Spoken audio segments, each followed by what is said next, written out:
Nabi Ibrahim majan korban ibarat anak dan dikorbankan. Onde ya tajamkan pisau teh ya, nak sakit bon dengan ambo nanti menanggung mati ya. Oh ya tui matu ambo teh ya, nak nampak kilek pisau ya, ambo betukai mana ambo ya. Itu kecil Ismail tadi bantai.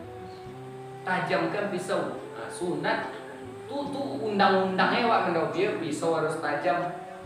Tutui matu ambo teh ya, nak betukai mana ambo menampak pisau ya dua. Tu cik Ismail. Artinya jangan nampak pisau po dek tawana ke di dobier tu tawoti cina.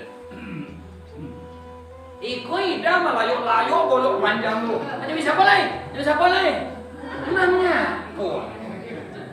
Sinya kata ya. Rasuan betuan.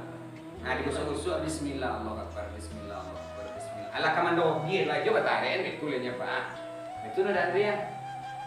Soalnya kita ada ambil tontu dosong kuati mando biar kafir aja.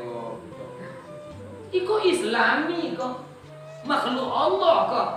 Datang daripada Allah dikembalikan kepada Allah banyawa suku kita cuma nya bedanya mau kalau Tuhan pada mau binatang wah manusia itu aja beda sebenarnya.